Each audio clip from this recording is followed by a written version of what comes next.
Did it work? Hello, everyone. This is Staff Sergeant Thomas, Vice President of the Sergeant Audie Murphy Club located here in Fort Sam, Houston. And I have the pleasure of speaking with First Sergeant Patricia Connor in a series called Conversations with NCOs Past and Present. She's going to give us a little bit of her background, and then we'll get into a Q&A portion, and then we'll wrap up our conversation. And hopefully you will be able to take this conversation and apply it to some of the situations that you experience in your career or able to help out junior leaders in the future. Good morning, First Sergeant. If you could just tell the community a little bit about yourself. I will post your bio to the files, but if you could just give them a reference point so that they can understand your perspective when we are having our conversation. Okay, good morning, Staff Sergeant Thomas, First Sergeant Connor. I'm originally from Galion, Ohio, and I went to basic training in 2003. The MOS that I chose was a 92 Yankee, which is a unit supply specialist, and I've stayed at MOS for the next 17 plus years. I have been stationed between Germany, Fort Carson, Alaska, Fort Drum, and now Fort Sam, Houston. Within that, I've held positions between supply, PBO, first sergeant position at Fort Drum, and now first sergeant position here. And I have deployed 5 times within my last 17 years.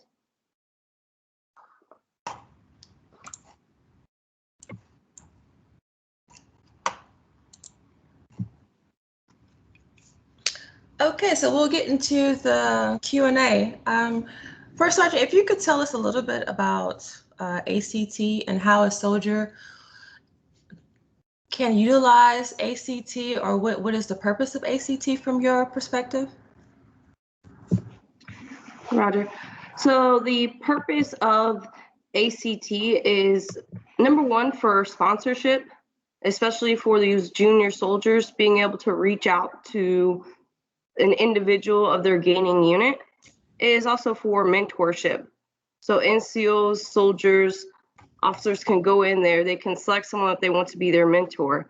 It's especially important now with how the selection process is for promotions, because you get an OML number, and if you want to share that with your mentor, you can go there and click it. So again, it's used for sponsorship, and that's not just incoming, it's outgoing as well. It's used for seeing your OML for your promotion. You can also go look for your career progression of what you need to attain the next rank and maintain competitive with your peers. You can go on there, look at available assignments and positions that may possibly be open. And that's the main purposes of your Army Career Tracker. So now we'll talk a little bit about SHARP. What is the purpose of a SARC or a unit victim advocate? Like, what would be some of the roles and responsibilities that a soldier can expect performing those roles? So an individual that is performing those roles, their responsibilities are to assist the victims and assist them through the UCMJ process, or if the victim does not want to go to that route and they want to keep it restricted, is still their assistance to help them get to a medical facility, possibly to do an expedited transfer to a different duty station, or even moving them outside of that unit. Ensure that they can get the counseling that they need. Their main primary goal to that soldier is to be their support system, their advocate. So would a SARC or a unit victim advocate be expected to perform regular soldier tasks in accordance along with their special duty assignment, First Sergeant? Sergeant Thomas, yes. So when it comes to mandatory training, they are still expected to do it. However, when it comes to other additional duties, they are exempt from certain things such as staff duty or any other details. Awesome sauce. So now I want to talk a little bit about the catchphrase total soldier concept and the total army family concept. What is your perspective on both of those hot topics, First Sergeant? Okay, Sergeant Thomas. So for the total soldier concept, it's not only about physical fitness or job performance or conduct on duty hours. So the whole soldier concept is 24/7, on duty, off duty, your fitness along with your performance. It used to be some leaders looked at soldiers, if they were great at PT, then they were the best soldier. But now we're incorporating everything. For the Total Army Family Program, that's really to assist families. It's especially with your FRGs, and you have MIFLICs that are embedded within brigades to assist those families if they want to do counseling, or if they want to get to know what the soldier's schedule is, their training, get to know other soldiers or families within the unit. I want to touch on FRG really quick. In your opinion, why do you think FRG has become the military spouse's issue and not the soldier, First Sergeant? As far as performing those roles and duties and functions, First Sergeant. I think let me clarify, you're asking for the family member that fills the roles such as the FRL? Or FRG, First Sergeant, yes. Okay. I think it's become more of the family doing it instead of the soldier, because families can kind of communicate better with each other. Soldiers, we normally have a language that we go by, and sometimes that language doesn't translate down to a family, or we may not think about what that family may need another one, and there could be another family that has already went through that situation. So it's better that they can reach out to each other, and even when we go to training environments or deployments, build those relationships first, and then they can have each other throughout. And then if you had military personnel filling those roles, you would have to replace them when we did leave. Awesome sauce. So now I want to segue into a leadership, and not from leadership from the big Army standpoint, but leadership from the individual soldier. Could you define your definition of an Army leader, First Sergeant? My definition of an Army leader is an individual that is not selfish, an individual that isn't there to only take care of soldiers or peers or other leaders during duty hours. It's that individual that you can reach out to after duty hours, an individual that can be personable with others and have compassion with others. And would there be a difference between an Army leader and a standard bearer? Or are they one and the same? I think there could be a difference, because there may be an individual that is just a standard bearer, but they don't have that other side of being a leader to them, which is, like I said, having that compassion or understanding. And the same thing goes with just being a leader. Some people may have that relationship side that they can build with others, but they don't have that side to make sure that standards are being enforced. And do you think that that's intrinsic, or is that something that we just learn throughout our military career progression, First Sergeant? I think both. Some people can learn it from the leaders that they have grown up with. Other people, it could just be their personality trait and their character that has came with them since they joined the Army. And if you had a, excuse me, if you had a soldier that came to you and was like First Sergeant Connor, I really like how you exemplify and you lead troops. Could you give me some guidance on how I could be more like you? My guidance would be to, just like going back to an Army leader, is be stern, but also be compassionate. You have to understand that not every situation is the same. So if a soldier may have an issue and comes up to you, or a soldier may get in trouble, you can't automatically jump to a conclusion and handle it the same that you handled a previous incident. And then, like I said, just being that leader that soldiers feel that they can talk to or reach out to at any time. Roger that. So now I want to talk about the NCO support channel. I think a lot of NCOs know the board definition, but don't truly understand the concept of NCO support channel. Could you just briefly touch on the difference between the first sergeant, not the first sergeant, the first line supervisor and the NCO support channel? Yeah, so the first line supervisor is the one that is there with the soldier daily and tries to groom and mentor that soldier on a consistent basis. The NCO support channel is those leaders that can still have an influence on that soldier and that can assist them within their career, or guide their first line supervisor to make sure that they are still assisting that soldier. So in regards to the NCO support channel, how can a soldier use that to assist the chain of command in accomplishing, transmitting, instilling, and ensuring the efficacy of the professional Army ethic?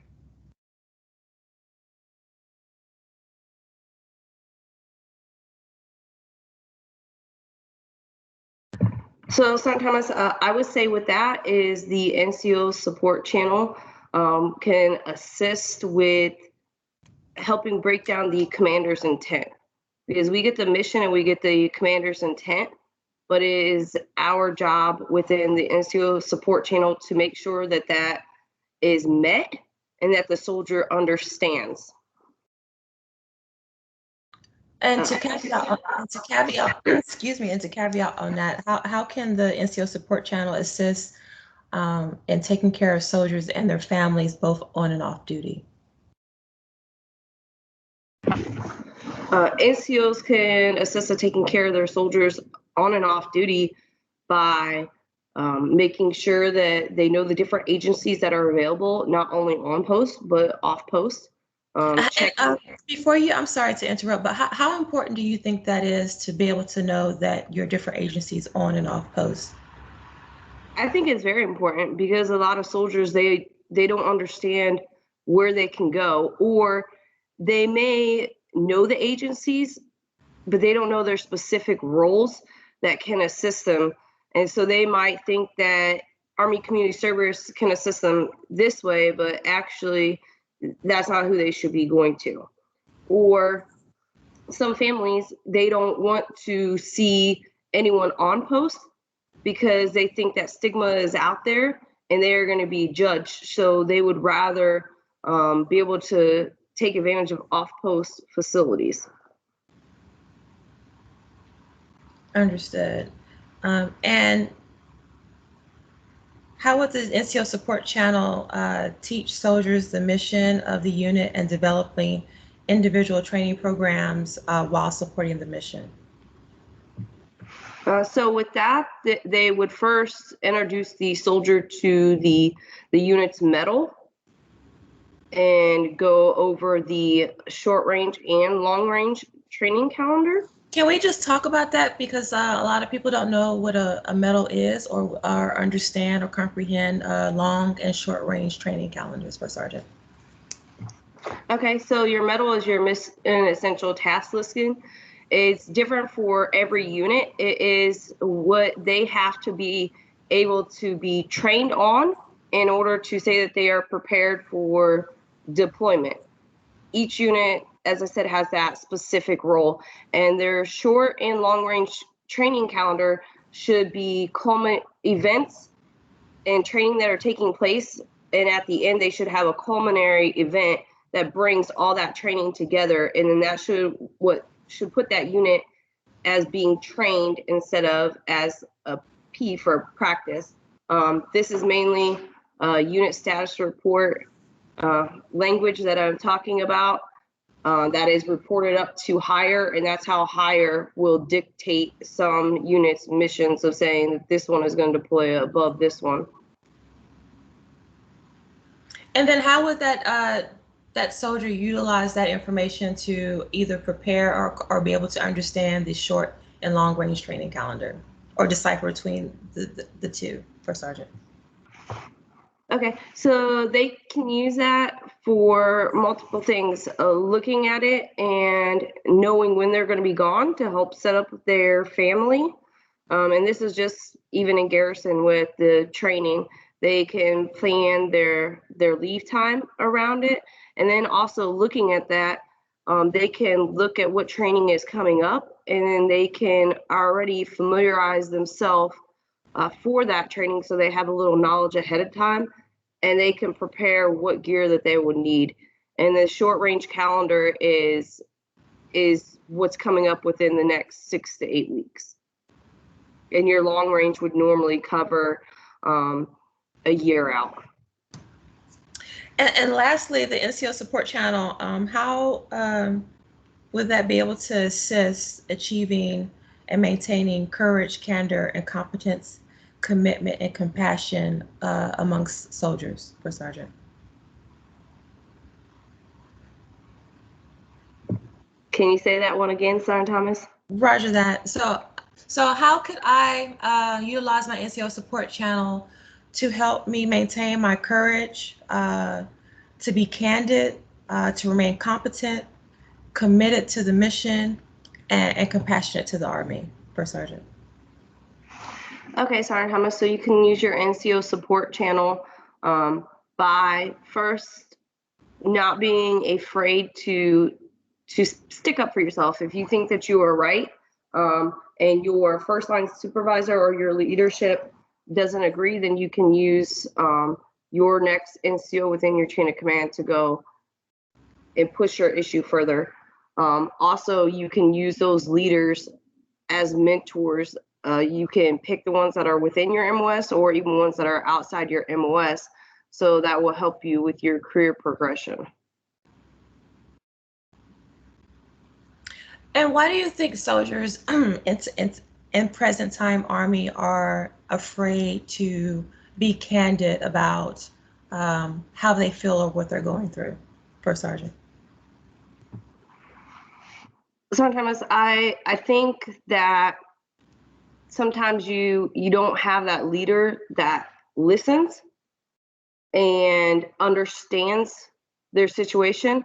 Some leaders, they shut the soldier down immediately, and so they're afraid that it is going to not be heard, or they're afraid that it's going to affect their career progression or how their leadership would look at them. And as far as the NCO support channel, I just have one last question. What is your opinion when leaders or senior NCOs say that you should never work for your NCOER, you should let it take care of itself? Sometimes with that one, I agree and I disagree, because I feel if you're doing your job to the best of your ability, then your NCOER is writing itself. But I also think if you want to stand out from your peers, then you go and you reach for those hard jobs that other personnel don't want to do, those additional duties that other personnel don't want to do. So I agree with it, and I also disagree with it. Roger that, First Sergeant. So now we're going to move into some situational questions. Hopefully this can be beneficial. I wish when I was a young sergeant that I would have took the time to talk to people so that I could better understand how to deal with soldier-related issues. It would have made, I think, my interaction with my junior soldiers a lot easier. So the first question, hopefully this will encompass how to discipline soldiers. Your platoon sergeant tells you to counsel and recommend a UCMJ action for your soldier for failing to report on time for staff duty. Will you take your platoon sergeant's advice, or will you handle the situation another way? And if you choose to handle it differently from the advice from your platoon sergeant, what would be your approach, and how would you back brief your first line supervisor? Okay, Sergeant Thomas, with that one, first, you need to find out why that soldier was late for duty. Check on the soldier, make sure that they are safe. They could have gotten in a car accident, their car could have broke down, they could be at a duty station where maybe they're snowed in. There's different reasons of why that individual could have been late for staff duty. And then, is that the soldier's first time? If it's their first time, why would you take it immediately into UCMJ action? Or if there was a legitimate reason of why that soldier was late, why would you take it into UCMJ? So as the first line supervisor, I would look into that first. And if that is the case, then I would go back to the platoon sergeant and explain to them and say, yes, I will counsel the soldier because they were late. However, it's not a negative counseling, because you could tell the soldier that you did the right thing. They pick up the phone? Do they make a phone call and say, hey, I'm going to be late because this happened? And then I would tell the platoon sergeant that I'm not recommending UCMJ. And the platoon sergeant can recommend UCMJ if he wants, but that me as a first line leader, I'm not going to, depending on the situation. Awesome sauce. Next question. One of your soldiers who just arrived 2 weeks ago comes to formation with a black eye. You immediately take note of it and ask how it happened. They respond by saying that another soldier and them were participating in combatives in the barracks last night. You decide further to look into it further and discover that 2 other soldiers living in the barracks have been injured in the past 2 weeks. You call CQ to explain, no, I'm sorry. The CQ calls you to explain that they walked into a group of soldiers beating on another soldier. What are your actions, and what is your stance on hazing? First Sergeant. Okay, Sergeant Thomas. So first, it is concerning that not just one soldier is showing the black eye, but 2 other soldiers have within the last 2 weeks. With CQ calling, I would ask if the CQ NCO if he can identify the soldiers. If he can identify the soldiers, then I would leave it up to the chain of command to do the commander's inquiry. First, the CQ needs to call battalion staff duty to report the incident that happened in the barracks. And then they can call the military police as well. And then, as I said, from there, it'll be up to the chain of command with their commander's inquiry to further investigate into the situation.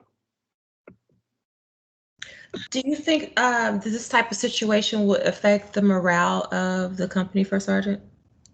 And why? Yes, it could affect the morale of the company, because there could be something going on further down within the platoon. Maybe even those soldiers that are fighting within the barracks, they are in the same squad. So that's going to cause turmoil within their squad or their platoon. And it could deter other soldiers from wanting to come out of their barracks room because they may think that they're going to get jumped or beat on. What is something that a leader could do to try to mitigate um, the risk or the effect of soldiers picking on or retaliating against individuals that they don't care for, First Sergeant? First, I would conduct a class on hazing and that it's not tolerated. Secondly, the biggest problem with leaders nowadays is they're not in the barracks. So ensuring that myself and others are doing more barracks checks. They're walking through the barracks, they're checking on their soldiers and their soldiers' livelihood. And then thirdly is let the individuals know if, especially the ones that were attacked, if they need someone to talk to, that they can go to behavioral health, or they can talk to the MIFLIC, they can talk to the chaplain, make sure that they know the areas that they can go to and the resources that they have. Can you talk a little bit about NFLIC? I don't think a lot of soldiers really utilize that free resource. Okay, so the MIFLIC is the Military Family Life Counselor. And as I said before, they're normally embedded within a brigade level. That individual can meet you off the installation anywhere. They just can't meet you in your house. They are not required to report anything that you talk about unless you talk about harming yourself or harming others. But they strictly are talking to you. There's no reports going up whatsoever. And like I said, they can go off the installation to a place that you're comfortable where maybe someone won't see you there. Can you describe your actions when finding yourself in a situation where you disagree with the direction of a group or an organization that you're part of?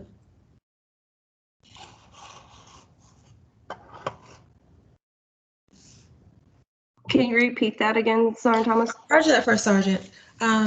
Say you find yourself in a situation where you're part of an organization or a club or a group that you don't agree on the direction they're moving forward. How would you navigate your sector of fire? Would you continue to participate with that group or organization, or would you disconnect yourself? And if you chose to disconnect yourself, why or why not, and why you chose to move forward?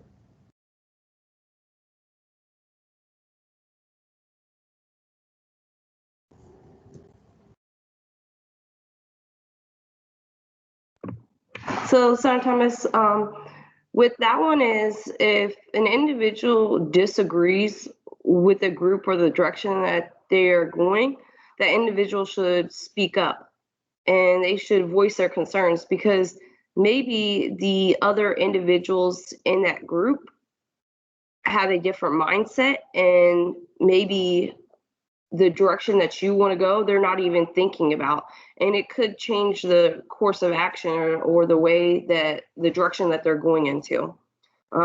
If they continue going in that direction that you don't care for or you don't think is right, myself, I probably would exclude myself from that organization or that group, because that's just not who I am. I'm not someone that's going to stay in a group and follow them when I don't feel like they are going the right direction or right. Roger that, First Sergeant. I want to talk about the role of the First Sergeant and when it comes to platoon sergeants and squad leaders. Say you have a high-speed squad leader whose soldiers are the best at PT. They have the highest weapons scores, GT scores. They are always green on their readiness, and they're never in trouble. But the squad leader and how they choose to lead, they either belittle their soldiers, intimidate, or choose to lead by fear. And other soldiers have come to you and mentioning how the squad leader interacts with their soldiers. What would be some of your actions, and what would be a course of action that a junior soldier could take to try to make change? So first, I would, as being the first sergeant, address the NCO that I'm concerned with allegations of his behavior. If it continues, I would also talk to the soldiers and let the soldiers know that their concerns will be heard. And then if I feel like the NCO is toxic, talk to my battle buddy, the commander, and the commander can do a commander's inquiry into the situation. Or we could also have the equal opportunity representative to come down and talk to the soldiers and look into the situation. Awesome sauce.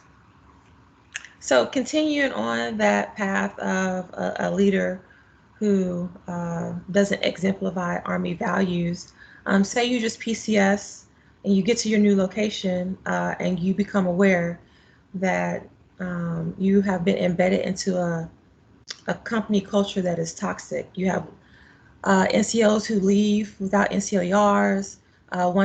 You find out one soldier hasn't had an NCOR in 3 years.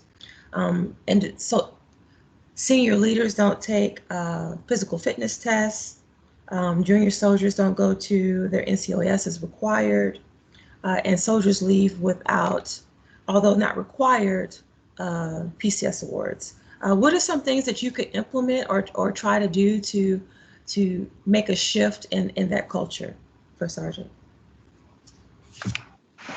So the first thing is to, as you said, identify those NCOERs that are late or awards, and hold those recommenders or those raters accountable. Inquiry into them why they have not completed this NCOER for this individual or this OER or this award, and then give them their timeline of when it needs to be complete. And don't let it go on the back burner. You have to continue to follow up with it and all the way through until it is done. For the individuals that aren't attending their PME schools for promotion, that's not a choice. If an individual may have continued medical issues to where they are on profile and can't take a PT test to attend their course, then maybe that is something that the commander and the medical personnel need to look into. Is the soldier fit to be in active duty on the Army? And then senior leaders not doing training or APFTs, it's using your senior leaders within your chain of command above you to help influence those personnel to complete their training. And then APFTs as well. If they don't show up for an APFT as directed, then that counts as a fail. They failed to show up and they are counseled and they are flagged. But it's just holding everyone to the standard and the same standard across the board. So can you touch on the same standard and what that actually means? So the same standard means it doesn't matter your rank. If you are required to show up and you don't have a legitimate reason, then as a leader, don't be scared to pursue action. I think a lot of leaders, when they get in that position, they're scared to address those senior leaders or reach out to them or hold them accountable. One of the examples I'll use is as a first sergeant at Fort Drum, one of our, well, we had several, a major and a lieutenant colonel and a couple others that they decided they didn't want to show up for the APFT. So the administrative process was handled and they were flagged for APFT failure for not taking APFT as directed by the commander. And that was, keep them to the same standard as you would a private. If a private did that, you would handle administratively that way. So why wouldn't you do it to a senior leader? So why? So I want to touch on that as far as the same standard across the board. Um, why do you think a lot of soldiers who attain or get to a specific rank either make a choice or make decisions that they don't have to continually to do the things that were required prior to making a specific rank, First Sergeant? So, Sergeant Thomas, I think number one, some leaders, when they get up there, they think that they're untouchable, or they've also maybe had that leadership that doesn't hold them accountable. And so they're used to constantly slipping through the cracks. And when they get that leader that may come in that is black and white and holds everyone to the same standard, then they don't understand. And then they may think that they're being targeted, but they're not being targeted. It's just you were getting away with it the entire time before. So now I want to talk a little bit before we go into the personal question Q&A. A couple of soldier issues. Say I am a junior leader and I have an issue and I go to a senior leader, but they discount me. And that happens a lot. Why do you think we have a culture in the Army that discounts individual soldiers when they actually have true tangible issues? I think there's two main reasons. One is maybe the op tempo of a unit and they don't have the time, or two, maybe that leader doesn't understand, they're not good at handling soldier issues, so instead they would rather just deflect it. Or number three, they just don't want to deal with it, and maybe it's an individual that is constantly coming with soldier issues, so they brush them off. So would that be another reason why if a junior soldier, or, well, it doesn't have to be a junior soldier, any soldier who goes to someone for help, they try to outsource them instead of handling that situation internally? It could be, or maybe they don't want to give the wrong information, so they want to outsource them to those subject matter experts that are within that area. And I just want to talk about a time that when you gave me a ride home, you were talking about a situation in which you encountered a toxic leader, and he was making comments that were derogatory to the staff. If you could just go over that a little bit, First Sergeant. Okay, no problem. So being in a room with all other first sergeants, and we had our sergeant major, and we were having a meeting. This other first sergeant was going through his book and he was flipping pages, but he was marking off what he had already completed. Well, the sergeant major thought that the NCO was being disrespectful. Well, the first sergeant was being disrespectful, not paying attention. So he kicked him out of the meeting and told him to go stand by his office. And after that, he told all the other first sergeants or acting first sergeants that we'll never be on his level, we'll never be as good as him. So going back to the NCO support channel, how could the first sergeants in that room use that to be candid and have courage to confront that command sergeant or that sergeant major, first sergeant? So the sergeant major had already been addressed on other issues before, but he was one of those leaders that what he says is right, and he doesn't want to listen to your opinion. So as the first sergeants, we used our NCO support channel by going to our next NCO, which was the brigade sergeant major, with our concerns. And were you able to, or were the first sergeants able to resolve that issue, or was the sergeant major able to carry on? We were able to resolve the issue. I think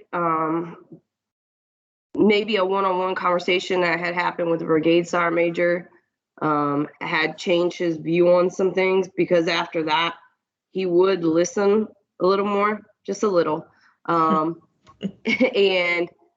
he actually apologized. And so, with that being said, do you think a lot of times people just don't know because they're not told? Yes, I think so, because individuals may be scared because they don't want to have their career affected by this senior leader that's above them, or they just know that that individual is not going to listen. So, yeah, they just ignore it and let it continue. So, would your advice be to a soldier to address the issue instead of letting that soldier who has those value systems go to another unit and just keep getting shuffled along? No, I think that's our job as leaders, is to address those issues. If we don't address those issues with other leaders or soldiers or our peers, then we're failing them. And our jobs as leaders is to raise the next generation that's going to replace us, because we all got to retire one day. Roger that, First Sergeant.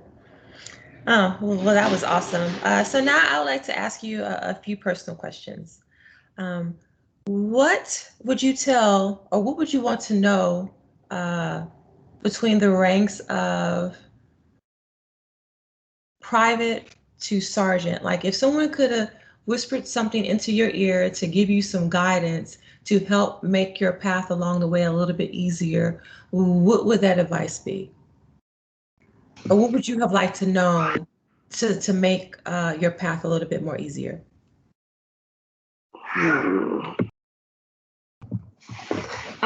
To make my path a little bit easier, um,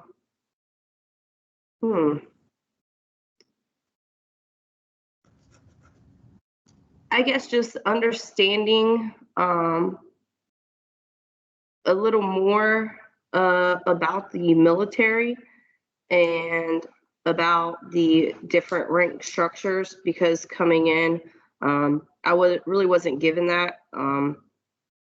Our NCOIC had left, so they just threw someone in that position, and he wasn't ready to be a leader of soldiers. And I was young, I was 18, just coming into the Army, so I needed that. But I wish someone within the military would have helped a little more by explaining you're not always going to work with someone that you like. No matter where you are, whether you're in the Army or whether you're in the civilian world, you may always have that one person that you don't get along with. But guess what? You have to work together professionally and then continue toward the mission. And what would be your advice for someone to be able to get past that hump of having to work with someone that they don't like? My advice to them would just be, do your job and do what's right. Don't do anything that is going to compromise your job or your position, because your rank, your paycheck isn't worth that individual, because maybe that individual is toxic, or maybe that individual is doing things right. Or you can also learn from that individual. We all come from different backgrounds, and maybe they are actually doing something right, and I just didn't understand because that's not how I was raised. Understood. What has been your greatest professional regret? My greatest professional regret would be when I had completed my warrant officer packet and never submitted it. Can you explain or expound on that, First Sergeant? Because I'm pretty sure there are a lot of other people that are out there. I was talking to a couple of soldiers last night, how sometimes life gets in the way. So can you explain or expound on how life got in the way, or how'd you or why you didn't complete that task?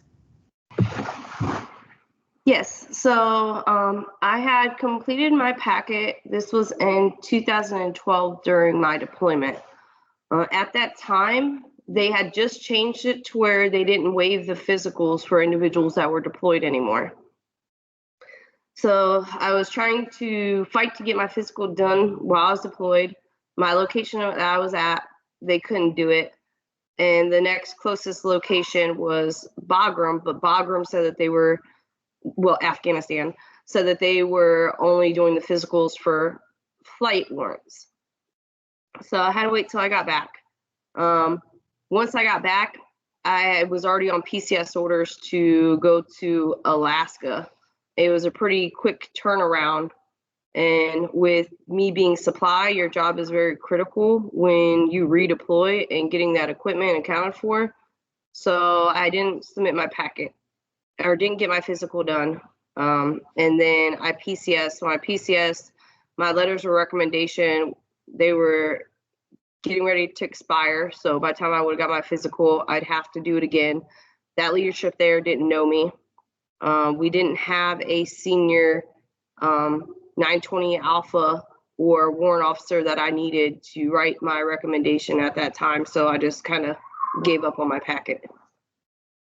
What would be your advice for someone who's going through a similar situation, i.e., they're trying to complete school or they're trying to do Audie Murphy, Sergeant Morales, warrant officer packet or officer packet, and they feel like they just can't get it done? Are there some words of encouragement that you can offer them?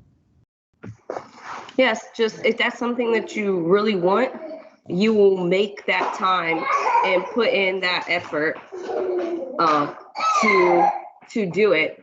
And if it doesn't happen for some reason, then maybe that wasn't part of the plan for your career. I look at it now that it wasn't part of the plan, and I regret it, but I like where I'm at, and just like I said, finding that time. Roger that, First Sergeant. If you were to create a mantra, what would that mantra be and why?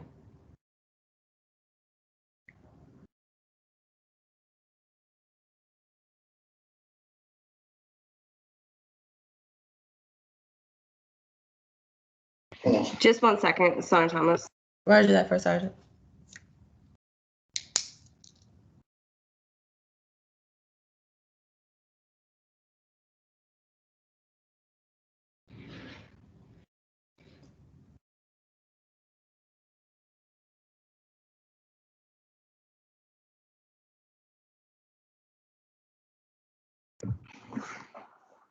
Sorry, I had my daughter in the background. I understand teleworking. Can you rephrase the question though? So, like a motto, like my drill sergeant used to say, he pissed excellence. What would be your motto, and why would that be your motto?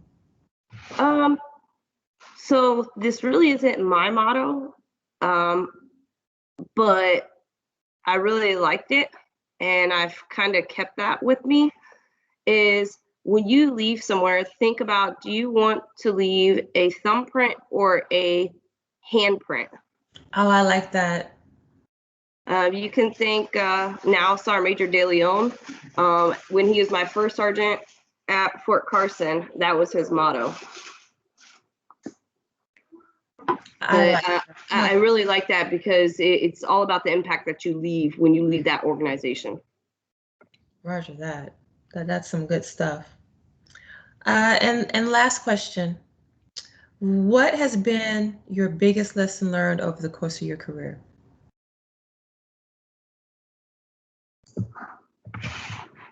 My biggest lesson learned is family.